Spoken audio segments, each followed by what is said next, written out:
Hello, everybody. As you can see, I do not have Mrs. Boyle. This is not Mrs. Boyle. No. Mrs. Boyle really did not want to be on here with me this week. She is very, very quiet in personality, as many of you know. And you know that when someone tells me no, I'm not going to keep pushing and pushing and pushing and force them to do something they don't want to do. So I asked one of my lovely church ladies and friends. This is, you want to introduce yourself? Hi, Julia, Mathew. I don't know what else to say. Well, tell us a little bit about, sorry about my throat. I've been sick the whole week. Pretty much, we had our anniversary, my husband and I, Monday and Tuesday. Had a really nice little getaway overnight. And then Tuesday morning, I woke up with a horrible sore throat and I had the flu from then on out. So I'm just now getting back to normal, but obviously my voice is still pretty bad. So I'm going to try not to talk very much. And we have to have the babies because we're at church. It's a Sunday afternoon, and like the whole church went soul winning, which is good. Yeah, I told Chris I told Nicole that it was pretty much like another marathon all over. It is. There's a ton of people out right now soul winning. So we got left behind with all the babies and no older ones to help. So that's why we have the two babies. But yeah, go ahead and tell us a little bit about you and your husband and your kids. My husband's name is Chris. He's from India. We met online at a Christian dating site. He was living in the Philippines at the time. And we dated online 3 years before we got married. Wow. It was a very long time. It was very trying. That's very long. He proposed to me online like 6 months after we started dating. Did he really? Yeah. And I was like, you got to ask me in person. You can't just ask me online. No. But then we kept having to push his visit out further and further. And so I just ended up like, just so you know, when you get here to ask me, it's going to be yes. Just so you know, it's a yes, but you need to get here. Okay. So then he came to meet my family and we got my dad's blessing, which is really important to me. And oh, bless you, baby. So we've going on 3 years now. We spent the first year in the Philippines. Ended up here with you guys. We were here for a year, then we ended up in Texas for a year, and now we're back. Boo and yay! We were not happy when you moved to Texas, but you're like, it's only for a year. We'll be back. Yep. And you were. So Yep. We're happy to be back up here. A lot of stuff happened while we were in Texas with Emma and with that cold freeze and everything. It was a bad year for us. So we found out we were pregnant with Emma. Here's Emma. Say hi, Emma. Hi. Come here. Oh, there we go. There we go. She's beautiful, isn't she? She's a beautiful baby. We found out we were pregnant with her right before we left for Texas. So we were due a week apart? What were we due? She was due November 19th, her dad's birthday. And she was December 1st. And then she ended up being born, Hannah was born November 20th, right? November 18th. 18th, the day before Christmas. The day before. So the day before her due date, she was born. But Emma, she came 5 weeks early. Yep. So that's what we're going to kind of talk about. We're talking about dealing with babies in the NICU, kind of what you go through, kind of something to be aware of if you have a friend going through that. Now, I was sad because you were all the way in Texas. So you didn't have the support like you would have had if this would have happened here, you know, obviously with all of us helping out and stuff. So there wasn't a whole lot that we could do being so far away rather than just flying out there. And obviously we can't do that when we've got families of our own. So it was a really dark time for you. Yes, it was. It's the hardest thing that I've ever gone through. We were going to Old Path at the time, but we had to stop going after she was born because I couldn't stand the thought of leaving her because we were an hour and a half from Old Path, so yeah, it was quite a drive. Yeah, I couldn't stand the thought of leaving her in the NICU by herself. And even when we were driving around town, I couldn't be in the NICU with her. Just driving by the hospital every time, I choked up. I couldn't handle it. it's just awful. It's an indescribable feeling, not being able to take your baby home with you. Mm-hmm. Exactly. And the COVID thing made it harder. Oh yeah, the restrictions. Pre-COVID, I would have been able to stay with her. Mm-hmm. Post-COVID, they shut down the hospital she was born in. They had the Ronald McDonald House shut down, so nobody could stay there at all. Mm. But the second hospital she was transferred to, they did have the Ronald McDonald rooms open that we were able to take advantage of a couple times. So tell a little bit about her story. She was 5 weeks premature, which we were already worried about because your water had a leak. Yeah. Correct. And I felt like you had a home birth plan, and then this happened. And I felt like you were pushed into making a lot of decisions you didn't want, because I know you. Yeah. I know what you wanted. I know your birth plan.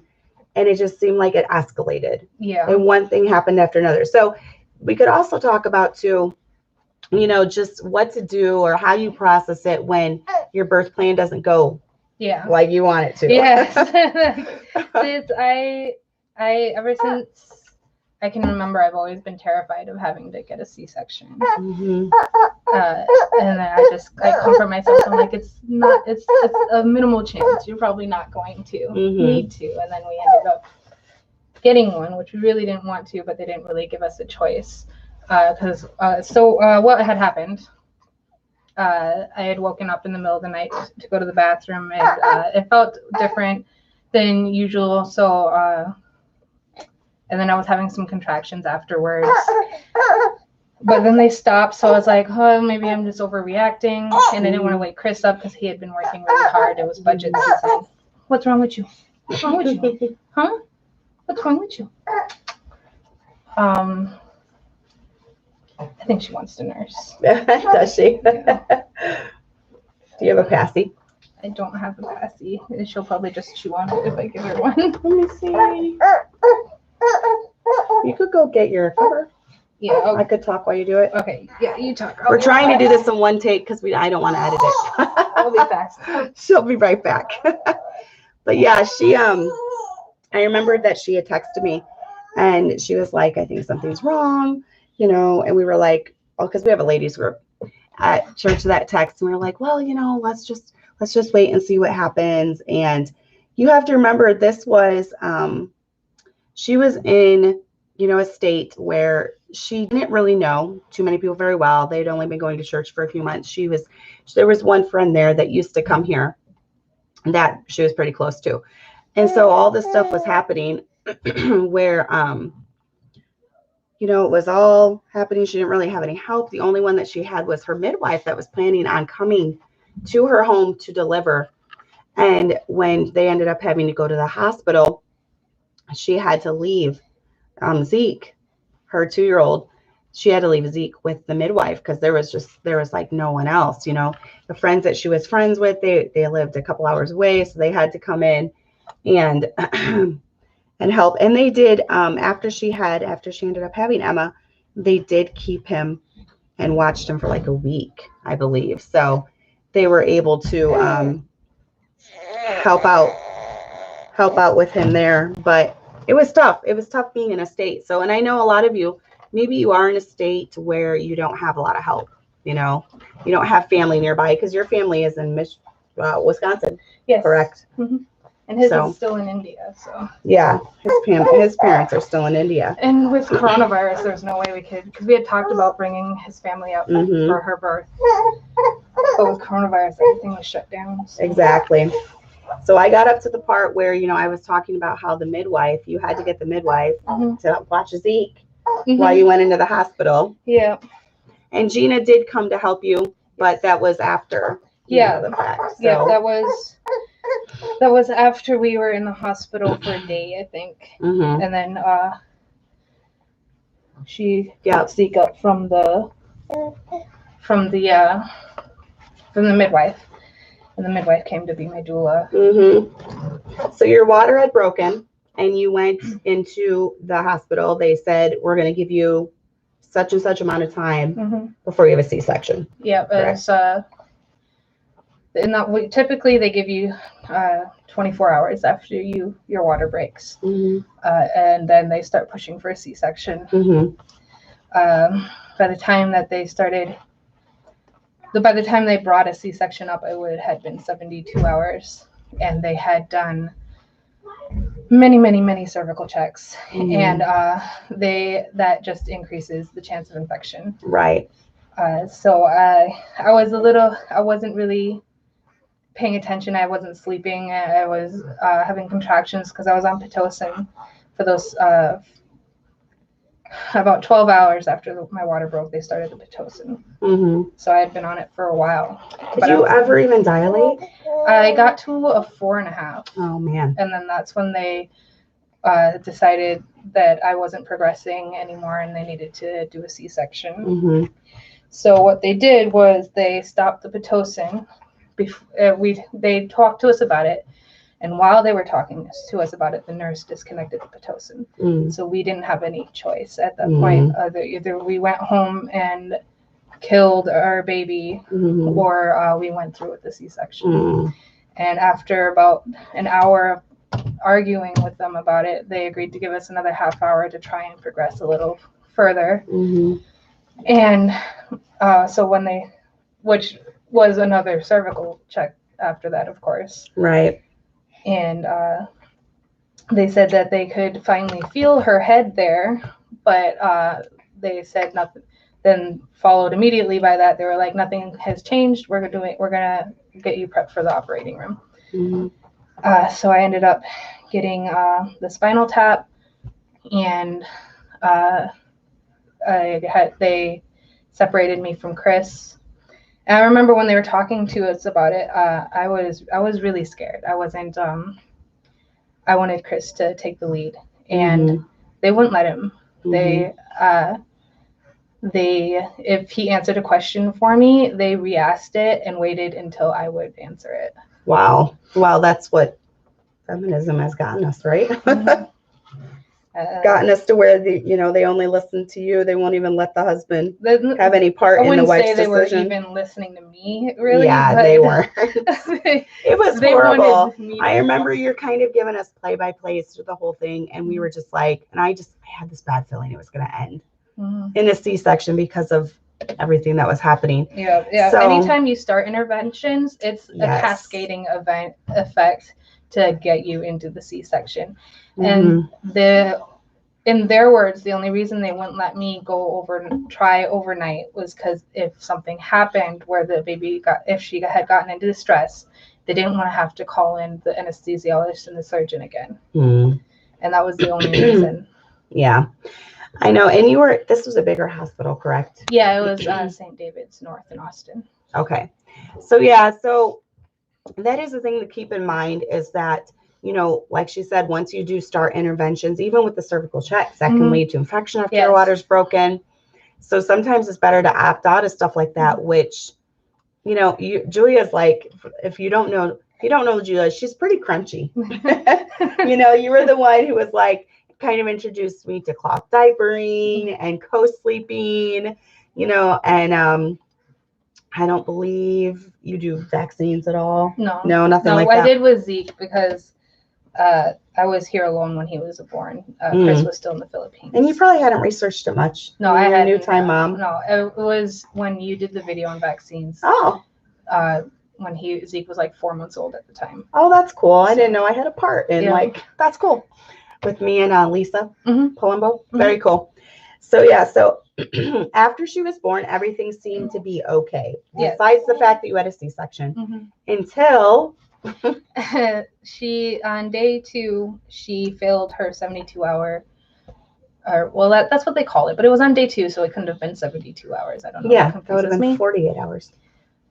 She failed the glucose test, so they made me supplement her with 10 milliliters of formula. Okay. And so when I started that, I couldn't get her to take the whole thing because obviously that's too much for a freshly new baby. Yeah. But then when she started drinking it, her lips turned a little purple, and she seemed to struggle with it. So I asked the nurse what colors I needed to be watching out for, what were concerning colors. And then I had mentioned that when she was taking the bottle, she was starting to turn a little purple. Excuse me. So the nurse came in the next time she needed to be supplemented, and tried to give her the bottle because they were mainly focused on getting her to finish the 10 milliliters of formula, and hooked her up to an oxygen meter, and her O2 levels crashed. So she said, I'm going to take her to the nursery, and we're going to watch her for an hour, and then we'll bring her back. And then, I don't know, 5 to 10 minutes later, this other nurse walks in with a wheelchair and says, okay, let's go. So I just thought we were going to the nursery to see Emma. But then I see this nurse standing in the hallway holding Emma, and I'm like, I'm not sure what's going on. So then they wheel us out of the room, and we're walking down the hall, and they're like, okay, so we're going to the NICU. And I'm like, what? Like, no one even told you. No. And then like halfway there, they handed her to me so that I could hold her. I was bawling. I had no idea what was going on. They're like, we're just sending her to the NICU because they have more hands-on staff. They can watch her closer than we can watch her in the nursery. Blah blah blah. Then when you get to the NICU, you have to do. I think that this is the same even if it wasn't COVID. You have to do the scrub in. We have to wash your hands for 30 seconds, and then you can go back. She had her own room in the first NICU, and I was allowed to stay in her room with her as long as I wanted, but I could not sleep there. If I fell asleep, they would kick me out. So they hooked her up to monitors. They started an IV that night. Or no, they didn't start an IV that night. When did they start the IV? Because we were still trying to feed her at first, because I was still nursing her. She wasn't having any issues at the breast. It was just with the bottle at that point. Then when your milk started coming in, is when the issue started. Day, when my milk started coming in. Emma, stop pinching. Then she started choking a little while nursing. Then we had a speech therapist come and evaluate her, and she had a huge choking episode when they were that's when you got really scared. Yes, because they ran her up to the bed and had to use suction on her to get her breathing again. Yeah, that's scary. But you could hear it stuck in her throat, like it was like just going in circles in her throat, coming up when she was breathing out and going back down when she was breathing in. So then they started doing a bunch of tests. They tested her for dwarfism because she was really, really short. They did x-rays of her head to check for brain bleeds. My goodness. They gave her the full workup because we didn't know what was wrong. Right. And then they finally did a bottle study. And I remember sitting in my hospital room a few minutes after the study, they told us the study was going to start. And I just felt my stomach drop. Like I could tell something happened in that test. That wasn't good. So yeah, a couple minutes, about 20 minutes later, they come up and say that they had to stop the test because it wasn't getting past her throat. They discovered a tracheal esophageal fistula, type H, which is an unnatural connection between the trachea and the esophagus. So there was a little hole there where it shouldn't have been. It develops very, very early on when the cells first split. So even before we found out this was there, before we found out about her. So I think that's when they started the IV because they didn't want to risk any more oral feeds. Right. I remember they had put an NG tube in at that point when they did the study, they had tried to put it in, and then they think that when they first tried to put it in, it got stuck in the hole. But then when they tried it, the head nurse it slipped past it. So they did get an NG tube in her stomach, but they didn't want to use it because they didn't want spit up and then have that end up in her Right. lungs. So then we were told she would need surgery, and we have to transfer hospitals to get the surgery. And Chris, at this point, he says that he was pretty much okay after we found out what it was. Right. I remember you kind of acted the same way too. It was so scary. You know, she's choking when you're feeding her. And then when you found out what it was kind of like calm. You had a peace about it. Yeah. Because he had it? No. Your husband's dad? We thought that it was something similar to what my dad. That's right. Okay. Because my dad had, he has his esophagus is really small. Okay. So he's had several procedures where he's had to have it balloon expanded, and my dad had GERD though, so it wasn't. They had thought that it might have been related, but it wasn't. When they found out what it was, it's not related at all. So I just want to mention, just jumping ahead a little bit, the fact that she's even able to sit here and nurse is kind of miraculous. Yes. She did not think she'd be able to nurse her. And I remember I was going through a few weeks later when she was born. I was going through all those problems with nursing her. And I almost felt bad talking about it because I was able to at least nurse her where you weren't. Yeah. Remember that? Because you were going through it. And I'm like, I'm sorry, Drew, I shouldn't be complaining because I felt so bad because you were pumping. Yeah.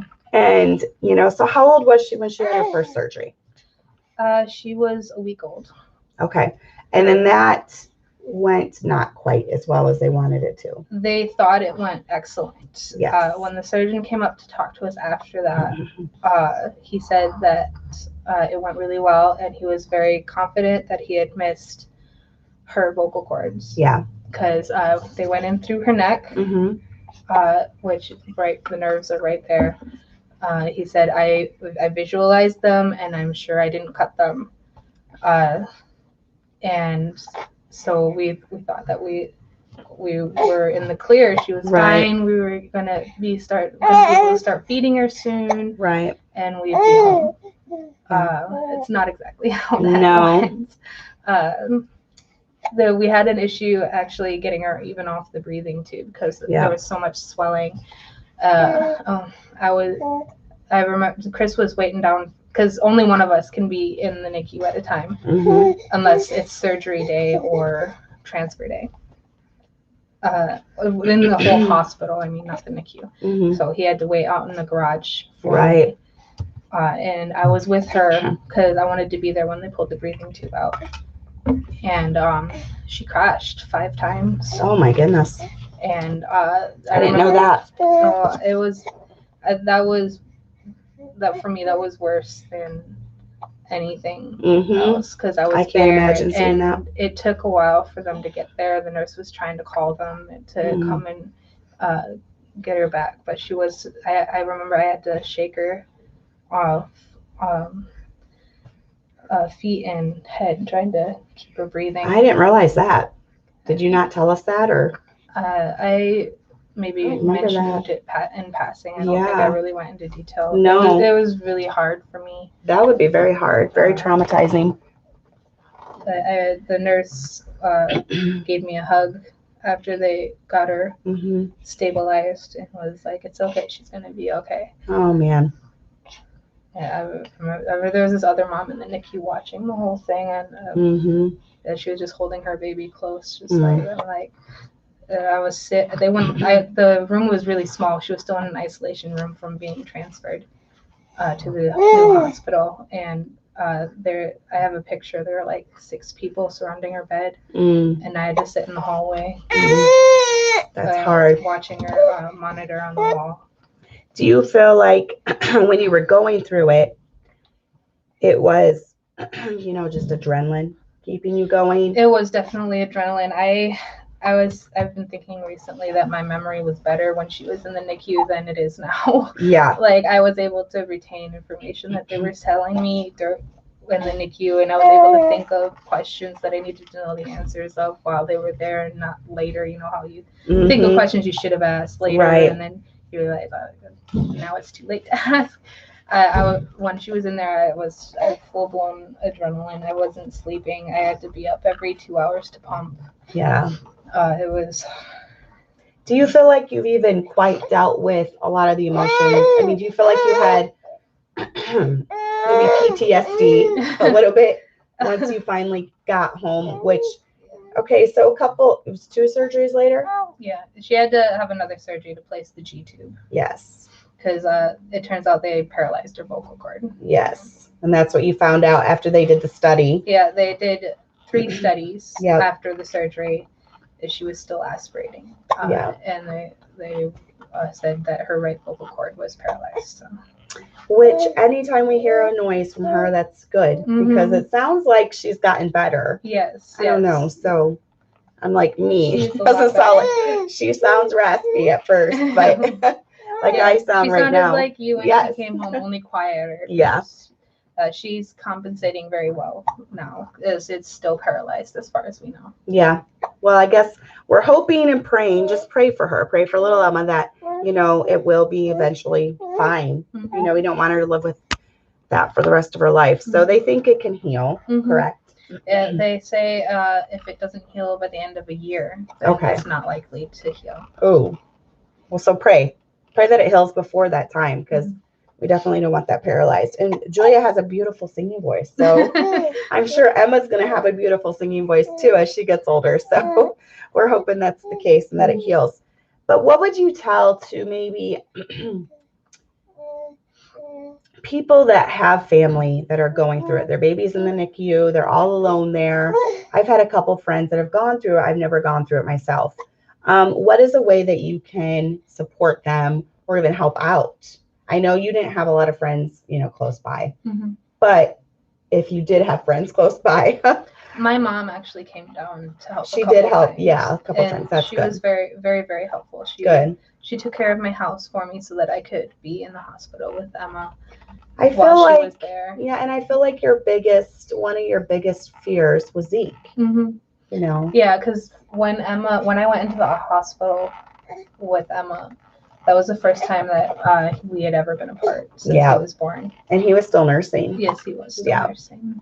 So it was tough. It was very traumatizing for him. I think I may have been a little too responsive to his nonverbal cues because he wasn't talking until after I came back, and then all of a sudden I have a 2-year-old that's talking my ear off. Yeah. Yeah. So yeah, I remember it was really tough on him at first, especially, but you kind of grow to adapt. So when you brought her home, she was hooked up to, you were pumping around the clock. Yes, it was very, very hard when she came home because she was on G-tube feeds, which is a little tube they put in the stomach through the abdomen wall. And then we had a pump that pumped the milk in from a bag. I hacked a bottle into it though, so I didn't have to keep using bags. So it was a more reusable option to save money and not have to worry about running out of supplies, because we don't have traditional health insurance. We had Samaritan, and they were really great with everything. I've heard really good stuff about them. So we didn't want to have to go through a DME for her medical supplies. Right.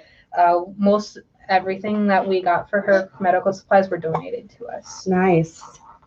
So she was getting fed through the pump every 3 hours, and then continuous feed from, I think it was 11 to 7 in the morning. Wow.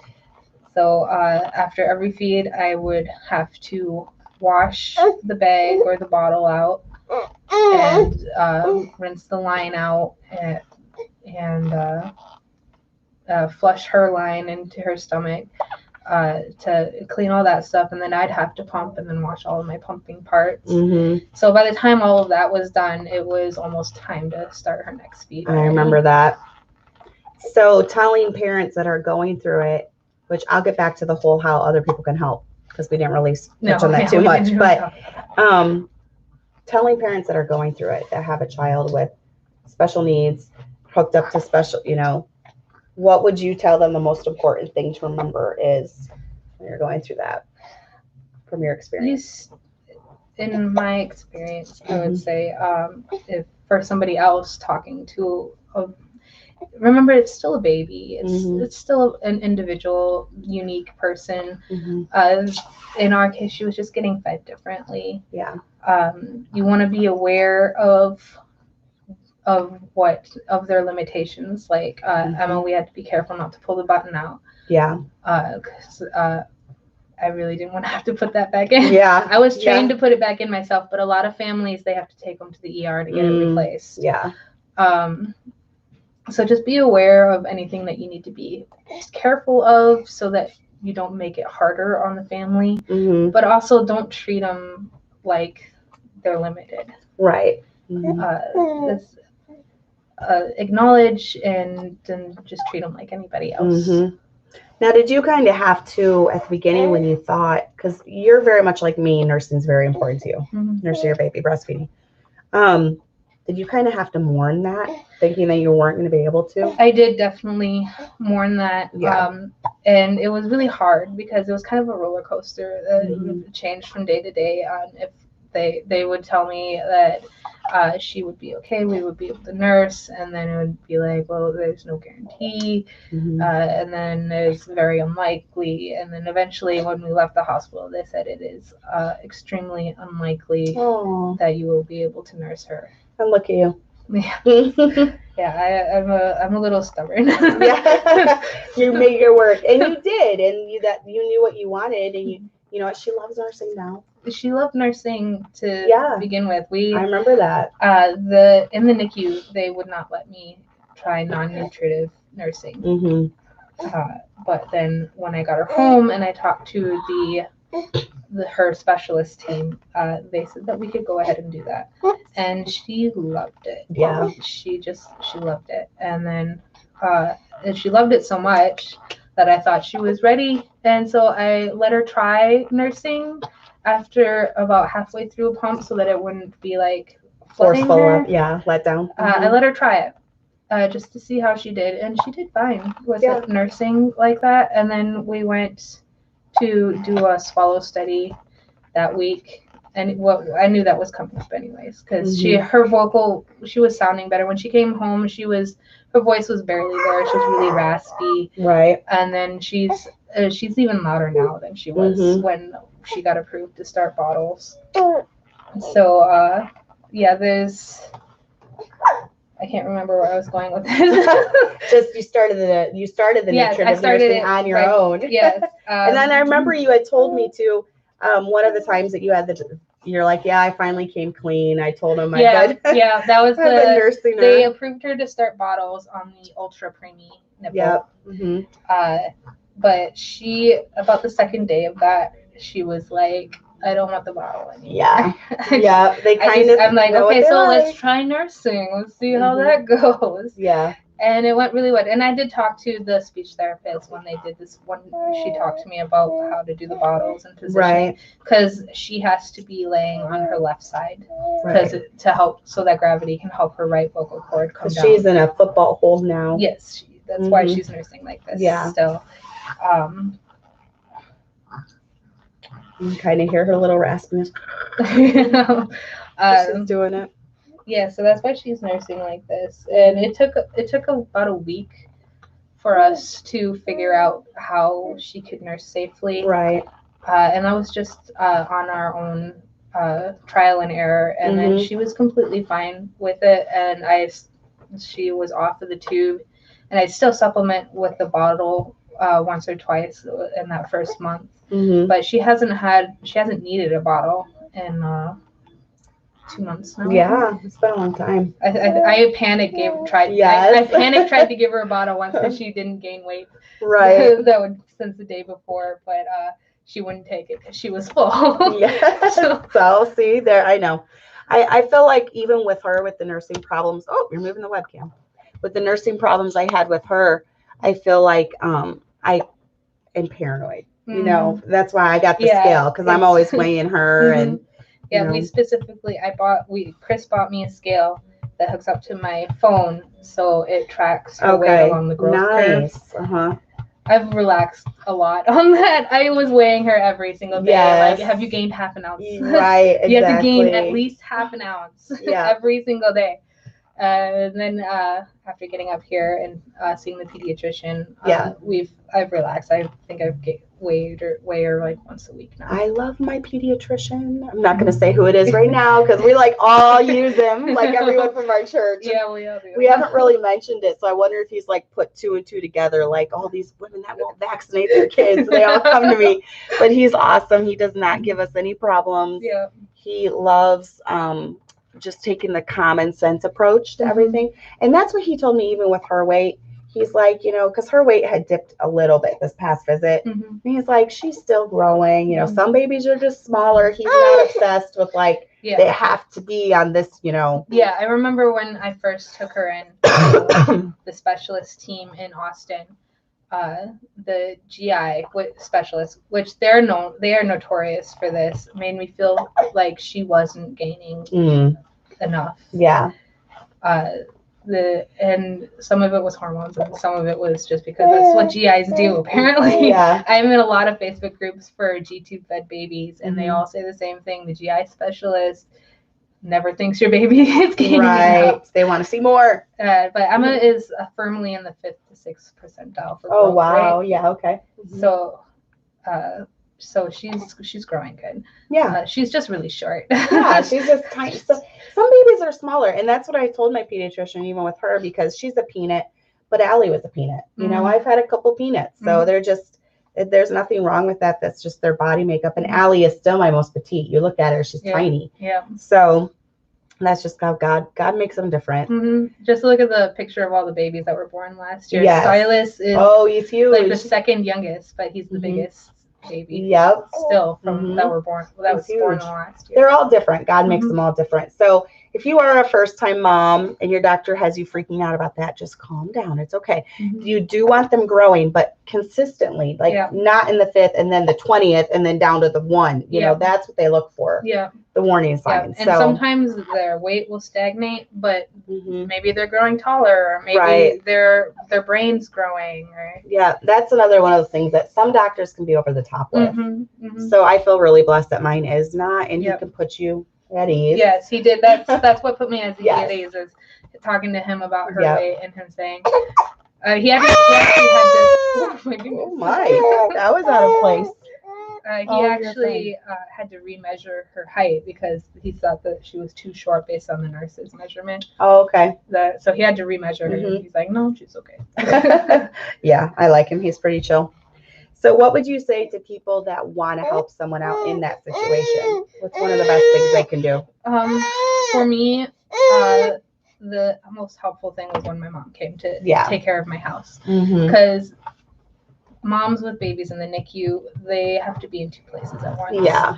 And it is incredibly difficult because you want to focus on the NICU baby because they need that attention. Right.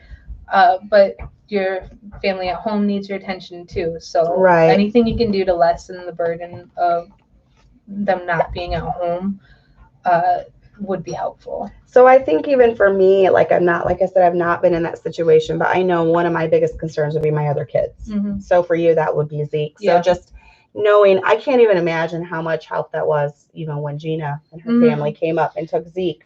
And that was knowing, Emma was in the NICU. That was just when you still went through a major surgery, C-section and all that. So it was very, it helped me not to have to worry about 2 things. I could just worry about the one thing. Knowing that Zeke was taken care of and knowing that that things at home were going to be taken care of. And one of the worst things that I went through in the NICU, other than when she crashed, was being there alone. Yeah. And with COVID, you have to be there alone. They don't let you have support people in there right now. They used to let both parents be at the bed. And even siblings could stay with you in the Ronald house if you had to. The loneliness would be really tough. Yeah, I told Chris I hate being in the hospital alone, so much. There's nothing. When you're there alone, you have nothing to think about except for what's going wrong, what could go wrong. And going home without your baby. That's Right. all you can think about when you're there alone. Mm-hmm. And then you're pumping around the clock. And I just have to say, moms who exclusively pump, you guys are like super women. Yes. Yes, you are. Super women, because yes. I hate pumping. I don't understand. I don't understand why somebody would willfully choose that lifestyle. It is I don't so either. hard. It is so hard. It is so hard. I was pumping when after she was born, and when she was in the NICU, all the way up until she was she's 6 months now. 3.5, 4 months? No, 4 months. Okay. 4 months. So 4 months of exclusively pumping. Right. And not only do you have to wash the bottles that you feed them with, you have to wash your pump parts. Yeah. Every time. Mm-hmm. Like, you can't. I mean, I know moms that don't do it wash them every time. They just rinse them out, and I did that a couple times. But you're supposed to wash them every time. Right. Did some moms do like the fridge hack or whatever? Yeah, you just throw them in the fridge, and then that's good until the next one. You're fine. Well, we're going to wrap it up pretty quick because this baby is being fussy. But what about even, I know if you would have been closer, Mm-hmm. I would have obviously loaned out my girls to help with Zeke. Help get it, even clean your house, get it ready for you coming back. The main things I was worried about, like Chris, he hired somebody to clean the house for me a couple times. Good. He hired her when I was in the hospital, Mm-hmm. and we knew Emma was coming so that the house would be clean when we came home. Right. And then he hired her again when we were gonna come home from the hospital, NICU with Emma. Nice. Excuse me. So even if you could help out cleaning, cleaning, cleaning, meals, we would have done meals for you once you guys got home. Old Path did do meals, and they waited until well, it was weird because they kept saying we could go home by this date, and then they were like, no, never mind, you're not going home. Yeah. You're not going home now. So I still, to this day, believe that she would probably still be in the NICU. Probably. If I didn't camp out in there the week after her G-tube surgery, like, go away. Leave me alone. Right. The nurse was like, this is the easiest baby I have right now. So, because I was doing everything. Yeah. And I was there when the doctor came by, and I'm like, I want to take her home. And he's like, okay, take her home. Yeah. I'm like, okay, I'm going to take her home then. Yeah. Exactly. But if I wasn't there to talk to him, I really do feel like I would have kept her a lot longer. Was she in there? How long was she in there completely? Was it a month? 7 weeks. 7 weeks. Oh, it's longer than a month. That's horrible. She came home the 7th Saturday. I felt really awful too. I have all this guilty thing, like survivor guilt because I'm going. Because I had her, and I got home before you even got home. Yes, you did. Remember that? Yeah. I felt so bad. I was really. That was one of the. You and Nicole had your baby after Emma. When Emma was still in the NICU, and that really helped me to see that you guys got through it okay. Well, that's good that I helped you. It made me. Because I was happy for you guys, and it gave me something. It gave me something good to think about. Right. When I didn't have a lot of good things to think about. Yeah. So definitely don't feel guilty about that. Yeah, I was super worried about you, and I remember even like Gina saying something like, she's just really struggling. Because remember, you had told us that you were really struggling when you were going back and forth and back and forth, and we had a lot of people praying because we were really. We were really, really nervous because it's stressful. That's like one of the most stressful things. Yeah. I couldn't. The only nights I stayed in the hospital with her were the first 3 nights. Because they let me. Oh no, 4 nights. Because after C-section they can keep you 3 maximum 4 days. Okay. So they kicked me out the 4th day, and then I had to start going home every day. Because they wouldn't let me stay. And then for her surgeries, I stayed overnight for her surgeries. And the rest of the time I had to go in. And sometimes, because Chris had to work. Yeah. And I wasn't allowed to drive after C-section. Right. So I had to wait for him to drive me there. So even if you can give him a ride to the NICU. Yeah. Or pack a snacks for them to take with them to the NICU. Because hospital food's not good. No, it's not good. No, definitely not. But no, that just little things like that transitional things that you don't think of. Something to take off of their plate that they will, they're worrying about. If you can do it, just do it. It would be very helpful. If you have good news, don't be afraid to share it. It's something good for them to think about instead of focusing on all the bad that's going on right now. Yeah, and I think even for me personally, I would be more leery to be like, Julia, guess what? This great thing happened, because you are going through such a trial, but you said that helped you. That's a good attitude to have. Yeah. It's good to be reminded when you're struggling that it's not always like that, and it won't always be like that. So so sometimes you need in the moment you might not think you need it, but when you look back on it, you'll realize that you really needed that. It was a really dark time for me, and Hannah and Silas coming were the few bright spots. Right. Did you hear that? You made someone happy. Yeah, that's awesome. All right. Well, if you guys have any stories of things you've been through, your babies have been through in the NICU, go ahead and leave them down below, or even, as you're chatting, I'd love to hear it. And then what are some things that helped you? What are some ways that you can help other families? Different things like that. But I think we're going to wrap it up because this one's getting fussy.